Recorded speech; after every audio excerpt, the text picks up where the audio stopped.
প্রিয় দর্শক, আপনাদেরকে আমন্ত্রণ জানাচ্ছি প্রজন্মের ভাবনা নিয়ে চ্যানেলের বিশেষ আয়োজন ডেডলাইন ৩৬শে জুলাই। সাথে আছি আমি নুসরাত জাহান জেরি। দর্শক, জুলাই অভ্যুত্থানের প্রভাব পড়েছে বিভিন্ন সেক্টরে, তার ব্যতিক্রম নয় বিজ্ঞাপন ইন্ডাস্ট্রিও। আজকে আমরা কথা বলবো জুলাই অভ্যুত্থানে প্রভাবিত হয়ে যে বিজ্ঞাপন তৈরি হয়েছে তাদের একটি নিয়ে।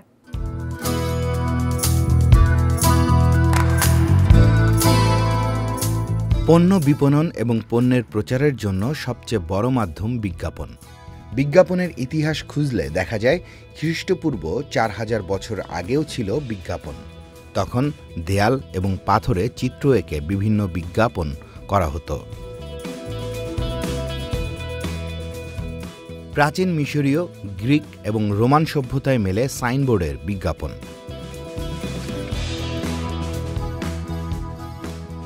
আধুনিক বিজ্ঞাপনের সৃষ্টি হয় সংবাদপত্র এবং ম্যাগাজিনে ছাপানোর মাধ্যমে,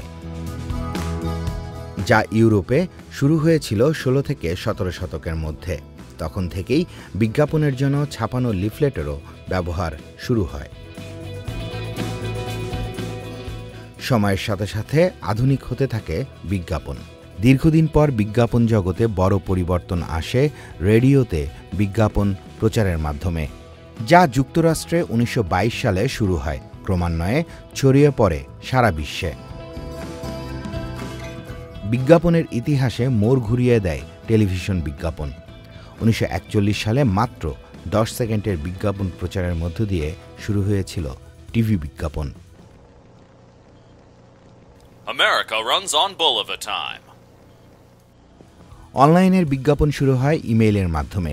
সময়ের সাথে সাথে যা অনলাইনের বিভিন্ন মাধ্যমে ছড়িয়েছে, আর তা এখন সারা বিশ্বে বিজ্ঞাপন প্রচারের সবচেয়ে বড় মাধ্যম। বাংলাদেশেও সময়ের সাথে সাথে বিজ্ঞাপনের বিভিন্ন পরিবর্তন এসেছে। বিভিন্ন কোম্পানি পণ্যের প্রসারের সাথে সাথে বিভিন্ন সচেতনতামূলক বিজ্ঞাপন প্রচার করে আসছে বহুদিন ধরে। সময়ের সাথে সাথে বিজ্ঞাপনে যেমন পরিবর্তন এসেছে, তেমনি ৫ আগস্ট বা ৩৬শে জুলাই ছাত্র জনতার গণঅভ্যুত্থানের পরও বিজ্ঞাপনের গল্পে এসেছে পরিবর্তন। বৈষম্যের বিরুদ্ধে, ন্যায়ের পক্ষে এবং নৈতিকতা বিনির্মাণে এখন তৈরি হচ্ছে বিজ্ঞাপন, যা দেশের মানুষের মাঝে পেয়েছে গ্রহণযোগ্যতা। সেই সাথে তৈরি হচ্ছে মানুষের সচেতনতা।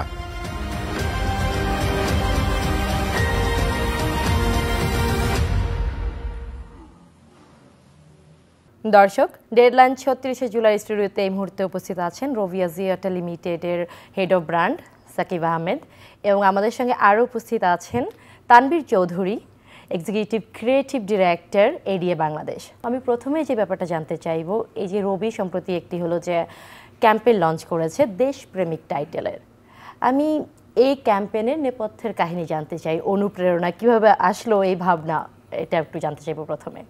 এটা বেসিক্যালি আপনার শুরু হয়েছিল যখন বাংলাদেশের নতুন বাংলাদেশ যখন তৈরি হয় 5th অগাস্ট, অর আমরা যদি ৩৬শে জুলাই যেটা বলি। সো ওইখান থেকেই আসলে আমাদের ফার্স্ট ইন্সপিরেশনটা শুরু। যখন আসলে এই ক্যাম্পেইনটা ফর্ম করি আমরা, তার আগে আমাদের মেইন ইন্সপিরেশন ছিল একটা আবু সাঈদের যেই স্টোরিটা ছিল, যে how he actually died. So ওই জিনিসটাকে আমাদের আসলে খুব নাড়া দিয়েছিল। সো প্রথমে আমরা যেটা দেখেছিলাম যে একটা সময়ে ইন্টারনেট অফ ছিল, বাট যখন ইন্টারনেট অন হয় তখন কিন্তু আপনার ডিজিটাল মিডিয়াতে এই স্টোরিটা কিন্তু আসলে ছড়িয়ে গিয়েছিল। সো ওইখান থেকে আমাদের ফার্স্ট ইন্সপিরেশন যে আসলে মোবাইল ফোন এবং ইন্টারনেট যে আসলে কতটা স্ট্রং হতে পারে, যেটার কারণে আসলে একটা গভর্নমেন্ট ক্যান ফল। সো আমাদের ওইটাই ছিল আমাদের, যেহেতু আমরা মোবাইল কোম্পানি, সো আমরা ওইটাই আমাদের ইন্সপিরেশন হিসেবে কাজ করেছিল যে ওয়াই নট, যে নতুন বাংলাদেশের জন্য মোবাইল আসলে কী ধরনের রোল প্লে করতে পারে, সেটা একটা। নাম্বার 2 হচ্ছে পরবর্তী সময়ে আমরা আসলে যেটা দেখি যে যখন আসলে ইন্টারিম গভর্নমেন্ট আসেনি, ওই সময়ে স্টুডেন্টদের যেই অনুপ্রেরণা, স্টুডেন্টসদের যেই অ্যাক্টিভিটিসগুলো আপনি যে দেখবেন যে তারা ট্রাফিক কন্ট্রোল করেছে, তারা বিভিন্ন ধরনের ময়লা পরিষ্কার করেছে, so those things also inspired us. এইটার থেকেই আসলে আমাদের ফার্স্ট ইন্সপিরেশনটা শুরু, যে দেশপ্রেমিক ক্যাম্পেইনটা আমরা করব। আর সবচেয়ে ইম্পর্ট্যান্ট হচ্ছে রবি 2013 সালে প্রথম দেশপ্রেমিক একটা ক্যাম্পেইন করেছিল, সেটা হচ্ছে আমাদের সেকেন্ড ইন্সপিরেশন হিসেবে কাজ করেছে, যে why not we come up with another দেশপ্রেমিক ক্যাম্পেইন, যেটার নাম দিয়েছি আমরা আসলে দেশপ্রেমিক 2.0। সো এটাই ছিল আপনাদের ইন্সপিরেশন। আমি আপনার কাছে একটু জানতে চাইবো তানভীর চৌধুরী, সেটা হলো যে এটা তো অ্যাওয়ারনেস ক্যাটাগরির হলো যে একটা ক্যাম্পেইন, তো ক্রিয়েটিভ অ্যাসপেক্ট থেকে এই ক্যাম্পেইনের এক্সিকিউশন আসলে কতটা টাফ ছিল, আমি একটু সেই ব্যাপারটা জানতে চাইবো। যে কোনো ক্যাম্পেইনের এক্সিকিউশনই টাফ, পার্টিকুলারলি এই ক্যাম্পেইনটা নিয়ে বলতে গেলে সাকিব যেটা বলছিল যে আমরা অনেক ইন্সপায়ার্ড হয়েছি না মানুষকে দেখে। মানুষ দেখেন, আমরা এখন যাই করি, আমাদের মোবাইল ফোন তো আর মোবাইল ফোন নাই, আমাদের মোবাইল ফোনটাই আমাদের সিনেমা হল, আমাদের মোবাইল ফোনটাই আমাদের ক্লাসরুম, আমাদের মোবাইল ফোনটাই আমাদের বন্ধুদের সাথে যোগাযোগ করার সব কিছু, বিশেষ করে 4G ইন্টারনেট আসার পরে। এই জুলাই আগস্টে যে অভ্যুত্থান, এটা আমাদেরকে মানে দেখিয়েছে যে মোবাইল ফোন একটা হাতিয়ার হতে পারে। আমাদের এই এই পুরো মানুষ এবং মানুষ যেভাবে ফোন এবং ইন্টারনেট ব্যবহার করেছে, আমাদের দেশপ্রেমিক ক্যাম্পেইনের ইন্সপিরেশন আসলে এইটাই। তো যদি আমি এক কথায় বলতে চাই, আমাদের দেশপ্রেমিক ক্যাম্পেইনের সবথেকে বড় ইন্সপিরেশন হচ্ছে মানুষ। টাফ ছিল। টাফ কোন জায়গায় ছিল জানেন? আমরা দেখেন এই 10 দিন একটা ডার্ক আউটের মতো ছিল, রাইট? এখন রবি আজিয়াটা আমরা সবাই না বাংলাদেশের যেই গভর্নমেন্ট থাকবে তার কিছু রুলস, তার কিছু রেগুলেশন আমাদেরকে মেনে চলতে হয়, কারণ আমরা এখানে থাকি। কিন্তু যখন সব কিছু স্বাভাবিক হলো, আমরা আবিষ্কার করলাম যে মানুষের অনেক ক্ষোভ তৈরি হয়েছে ভেতরে, ঠিক আছে? যে সবাই মনে করছে যে মোবাইল কোম্পানিগুলো চাইলেই পারতো, কিন্তু তারা করেনি। আসলে ব্যাপারটা কিন্তু এরকম না, আমাদেরও তো কিছু বাধ্যবাধকতা থাকে, তাই না? তো আমার সাথে ওর কথা হচ্ছিল, ও তখন বলছিল যে মানুষের এই যে এক্সট্রিম একটা অনুভূতি, এটাকে কি করে একটু মিটিগেট করা যায়, আর আমরা আসলে যে ভালো কিছু করতে চাচ্ছি সেটা কি করে দেখানো যায়। তো আমাদের ওই যে পুরনো ক্যাম্পেইন ঘাটতে ঘাটতে যেটা বলছিল, 2013 সালে আমরা অলরেডি একবার দেশপ্রেমিক করেছিলাম, তো সেইটার একটা সেকেন্ড পার্ট যদি বানানো যায়, খেয়াল করে দেখবেন এটা কিন্তু দেশপ্রেমিক না, এটা দেশপ্রেমিক 2.0। তো সফটওয়্যার যেরকম করে আপগ্রেড নেয়, তাই না, কোনো একটা মেশিন যেমন করে আপগ্রেড নেয়, ঠিক সেরকম আমাদের কাছে মনে হয়েছিল যে এই নতুন যে দেশপ্রেমটা দেখতে পাচ্ছি, এটার সাথে পুরনো দেশপ্রেমের একটু পার্থক্য আছে। তো এই নতুন দেশপ্রেমের এসেন্সটা আমরা আসলে ক্যাপচার করতে চেয়েছি। আপনি যদি দেশপ্রেমিকের টিভিসিটা দেখেন, সেখানে না কোনো সাজানো গল্প বলার কোনো চেষ্টা নাই। ওখানে একজন সাধারণ মানুষের গল্প আছে যে বাজার করতে গিয়ে আবিষ্কার করে যে তার মোবাইলটাকে সে আসলে অস্ত্র হিসাবে বা হাতিয়ার হিসাবে ইউজ করতে পারে। আমরা তো বাজার দর নিয়ে আমরা সবাই জানি যে সবাই কী পরিমাণ সাফার করছি, রাইট? আমার ওখানে একজন সরকারি কর্মকর্তা আছেন যিনি নতুন দেশপ্রেমের পার্ট হিসেবে না, ওই বলে না যে সেবাগ্রহীতাকে সেবা পর্যন্ত আর আসতে হবে না, সেবাগ্রহীতা পর্যন্ত যাবে। আমাদের মনে হয়েছে আমরা একটাও নেগেটিভ কোনো কিছু দেখাতে চাই না, কারণ চারপাশে এত ইন্সপিরেশন, আমরা শুধুমাত্র পজিটিভ গল্প করব। আর আমাদের একটা ধারণা আছে না যে ইন্টারনেটে সবসময় নেগেটিভ জিনিস বেশি ছড়ায়। আমাদের উদ্দেশ্যই ছিল যে এবার আমরা ইন্টারনেটটাকে ইউজ করব শুধুমাত্র পজিটিভ কথা বলতে, পজিটিভ গল্প ছড়াতে। যখন আপনি ধরেন এক্সিকিউশন স্টেজের আগে, ব্রেইনস্টর্ম স্টেজে যখন এটা থাকে, আসলে যে একটা আইডিয়া আমরা জানি ক্যাম্পেইন আইডিয়া তো ব্রেইনস্টর্মের পরেই হয় এবং তারপর এটা পাস হয় আসলে, তো সেই প্লেসটাতে এবং সেই পর্যায়ে দেশের প্রতি দায়বদ্ধতাটা আসলে কি পরিমাণ ইম্প্যাক্ট রেখেছে এই ক্যাম্পেইনে? কারণ যে প্রতিষ্ঠান রবি বা এডিএ বাংলাদেশ, তাদের রোল ভিন্ন, কিন্তু যে ব্যক্তি তানভীর চৌধুরী এবং ব্যক্তি সাকিব আহমেদের দেশের প্রতি দায়বদ্ধতা কতটা কাজ করেছিল, আমি সাকিব আপনার কাছ থেকে জানতে চাইবো। জি প্লিজ। আমার কাছে সবসময় যেটা মনে হচ্ছে অ্যাজ এ ব্র্যান্ড হেড হিসেবে, বা রবির ব্র্যান্ডটাকে যদি আমরা একটু পিছনে দেখি, রবি সবসময় বাংলাদেশের মানুষের কথাই আসলে বলে এসেছে, বাংলাদেশের মানুষের কথা বলেছে, অন্যায়ের বিরুদ্ধে আসলে কথা বলেছে, আপনার বাংলাদেশের কালচার নিয়ে কথা বলেছে। রবি নামটাও একটা বাংলা শব্দ দিয়ে তৈরি করা, এটার মধ্যে কোনো ইংলিশ নাই। আপনি যদি রবি লোগোটা দেখেন, হ্যাঁ, সো এটাকেও মানুষকে কানেক্ট করে যে এটা বাংলাদেশের ব্র্যান্ড, সো সবসময় আমাদের মধ্যে এই জিনিসটাই কাজ করেছে। সো বাংলাদেশের মানুষকে ইন্সপায়ার করার জন্য আমরা কি ধরনের অ্যাক্টিভিটি করতে পারি। সো দেশপ্রেমিক যখন আসে, আমাকে যদি পার্সোনালি আপনি জিজ্ঞেস করেন, আই ওয়াজ কমপ্লিটলি কি বলবো যে অ্যাস্টনিশড যে এই তরুণ সমাজ যে আসলে এই লেভেলের কাজ করতে পারে, এটা ভাই আমার পক্ষে সম্ভব না, এই সাহস আমার নাই, সত্যি কথা। হ্যাঁ, এই সাহস ওরা যেটা দেখিয়েছে সেটা আসলে কোনো সময় কল্পনা করা যায় না। So that actually struck me in my mind যে এই এই এই এই জিনিস গল্পগুলো আসলে তুলে ধরা উচিত। এবং আপনি যদি দেখেন, Robi is the only one company after this July and the August thing, একমাত্র ব্র্যান্ড যে আসলে এইটা নিয়ে কথা বলেছে। অন্য কোনো ব্র্যান্ড কিন্তু আসলে এটা নিয়ে কথা বলার একটা স্কোপ খুঁজে পায়নি বা হয়তো বা বলতে চায়নি। বাট রবি যেহেতু সবসময় বাংলাদেশের মানুষকে নিয়ে কথা বলেছে, সেজন্য আমরা প্রথম এটাকে আসলে রিভিল করি। And we also got a very good response from the audience, যেটা আমরা আসলে কখনো চিন্তা করিনি যে আসলে এই ক্যাম্পেইন থেকে এরকম রেসপন্স আসবে। সো আপনার ভিউজ কাউন্ট থেকে শুরু করে everything is astonishing. 200 million plus আপনার ভিউজ এসেছে এই ক্যাম্পেইনের থ্রুতে। আমাদের টিকটকে বলেন, আপনাদের মেটাতে বলেন, it's 2 million plus reaction shares. এগুলো তো আসলে মানুষের ইন্টারাকশন, এগুলো কখনো আসলে আপনি বাইন করে নিতে পারবেন না। সো দ্যাট অলসো রিফ্লেক্ট যে আসলে বাংলাদেশের মানুষ এই ধরনের ইন্সপিরেশনের গল্প শুনতে চায়। আর রবি ইন্সপিরেশনের গল্প সবসময় বলে এসেছে, সামনেও বলবে, এবং সামনে অনেক কিছু করার চেষ্টা আমাদের অবশ্যই থাকবে।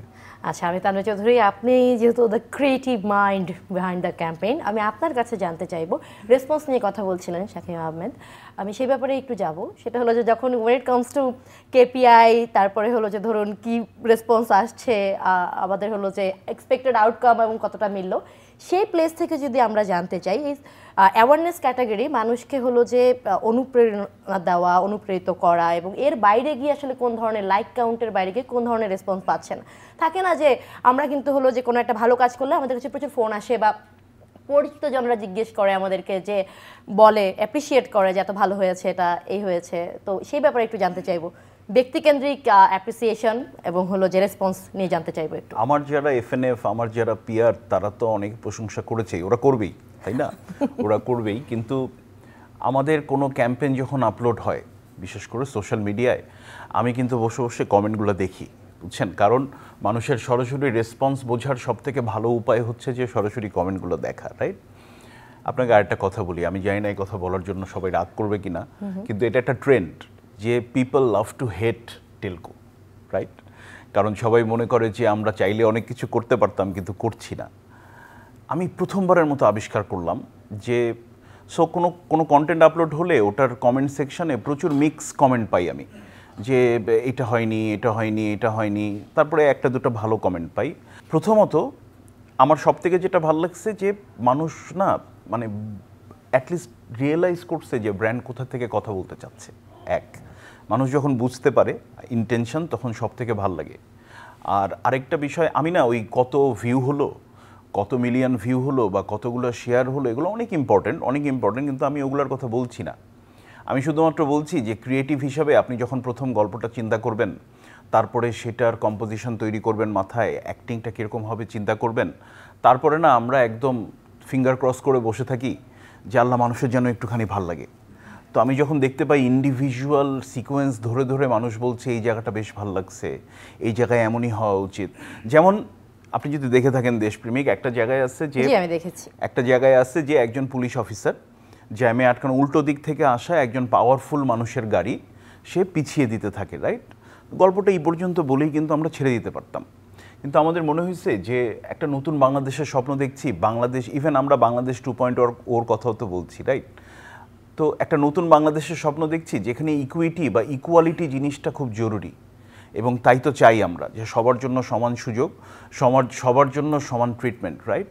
তো গাড়িটা যখন পেছানো শুরু করে, পুলিশ যখন গাড়িটা পিছিয়ে দিতে থাকে, বিজ্ঞাপনের কথা বলছি, গাড়িটা পিছিয়ে যাওয়ার পরে না একটা রিক্সাওয়ালার একটা ছোট্ট শট নিয়েছি আমরা। হ্যাঁ, এই শটটা নেওয়াই হয়েছে শুধুমাত্র অন্য আরেকটা লেন্স থেকে এই ঘটনাটা দেখানোর জন্য।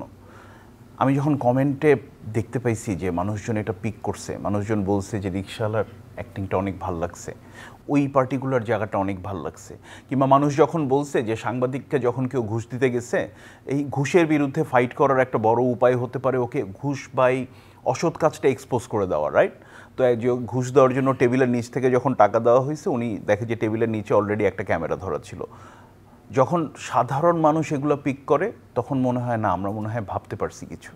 যখন সাধারণ মানুষ এগুলো খুব পছন্দ করে তখন মনে হয় ঠিক যে গল্পটা করতে চেয়েছিলাম, যে নিয়ত থেকে, যে ইন্টেনশন থেকে, সেটা ফুলফিল।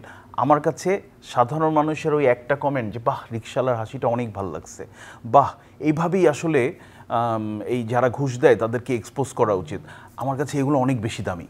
এখন যে ব্যাপারটা জানতে চাইবো শাকিব আহমেদ, সেটা হলো যে ধরুন যে কোনো ঘটনায় যখনই হলো যে কোনো দেশে ঘটে, বড় কোনো ঘটনা, ঐতিহাসিক কোনো ঘটনা, সেটার প্রভাব কিন্তু হলো যে আমাদের শিল্প, সাহিত্য, ব্যবসা, যে কোনো ক্যাটাগরিতে, যে কোনো হলো যে ডিপার্টমেন্টে আসলে এটা পড়ে থাকে। তো এই যে হলো যে 36শে জুলাই বা 5ই আগস্ট আমরা যেটাকে বলছি, সেই ঘটনার পরে বিজ্ঞাপন এবং হলো ব্র্যান্ডিং, যে ব্র্যান্ডিং শব্দ, যেহেতু ব্র্যান্ড হেড, আমি আপনাকে ব্র্যান্ডিং শব্দটাই ব্যবহার করি, বাংলাদেশ 2.0-তে ব্র্যান্ডিং এবং ব্র্যান্ডিংয়ের ভবিষ্যতে এই ঘটনা কি প্রভাব ফেলতে পারে এবং ফেলছে? ব্র্যান্ডিংয়ের জায়গা থেকে ডেফিনেটলি আমাদের কল নেওয়াটা খুব টাফ ছিল, যে আসলে ওই সময় আমরা আসলে কি রিয়্যাক্ট করব, এবং এই আমাদের রিয়াকশনের কারণে অডিয়েন্সের কি রিয়াকশন হবে, সে পজিটিভ হবে নাকি নেগেটিভ হবে, সেই ধরনের একটা আমাদের ডিলেমা ছিল আমাদের মনে। But we actually took a very brave decision ওই সময়টাতে, কারণ আমাদের কাছে মনে হয়েছে যেটাই হোক না কেন ইন দ্য পাস্ট, বাট এই সিচুয়েশনটাকে আমরা আরও বেশি ইন্সপায়ারিং করার জন্য আমরা তখন একটা ইউনিটি ক্যাম্পেইন স্টার্ট করি। ইউনিটি ক্যাম্পেইনটা কি, উইচ ইজ বেসিক্যালি দেশপ্রেমিকের প্রি হাইপ সিচুয়েশন, যেখানে আমরা আসলে লঞ্চ করেছি। আপনি যদি দেখেন আমাদের গ্রাফিটি আর্ট হয়েছে, রাইট, যেটা হচ্ছে কি স্টুডেন্টরা যে আমাদের দেওয়ালগুলোকে পরিষ্কার করেছে, ইটস আ নাইস গ্রাফিটি দিয়ে তারা আসলে পুরোটাকে তৈরি করেছিল, বিভিন্ন ওয়ালগুলো আসলে তৈরি করেছিল। সো আমরা ওইটার গল্প বলেছি। আমরা বলেছি ওই সময়টাতে আপনার মন্দিরগুলোতে অ্যাটাক হচ্ছিল। সো এবং আমরা দেখেছি যে আসলে মাদ্রাসার ছেলেপেলেরাই আসলে মন্দিরটাকে প্রোটেক্ট করছে। আমরা ওই ধরনের ক্যাম্পেইন নিয়ে আসলে কথা বলেছি। আমরা কথা বলেছি ট্রাফিক সিগন্যাল নিয়ে, যে একটা নতুন বাংলাদেশের জন্য এই ট্রাফিক সিগন্যালটা কতটুকু ইম্পর্ট্যান্ট, হ্যাঁ, আমাদের লাইফে। সো ওই জায়গাটাকে আমরা আসলে তুলেছি। আমরা আগে এসেন্সটা রেডি করেছি, সো দ্যাট আমরা আগে দেখতে চেয়েছি যে মানুষজন এটার সাথে কিভাবে রিয়াক্ট করে, এবং এডিএরও এটার অনেক সাপোর্ট ছিল, এবং তারা যথেষ্ট সুন্দরভাবে প্রত্যেকটা গল্পই আসলে তুলে ধরেছিল। এবং আমরা দেখেছি people are actually reacting very positively. Past আসলে না মানুষ ভুলে যায় অনেক সময়। দেখা যায় যে অনেক সময় তেলকুর উপর খুব খাড় ছিল যে ওই সময় আপনি কেন ইন্টারনেট বন্ধ করেছিলেন, যেটা তানভীর ভাই একটা জায়গায় বলেছে যে কেন আসলে বন্ধ করা হয়েছিল বা কী কারণে। বাট পরবর্তী সময়ে যখন আমরা এই পজিটিভিটিগুলো নিয়ে কথা বলি, তখন কিন্তু পিপল অলরেডি ওই ইন্সপিরেশনের ভিতর ঢুকে গেছে, তারাও আসলে ওই পজিটিভ জায়গাটাতে কথা বলা শুরু করেছে।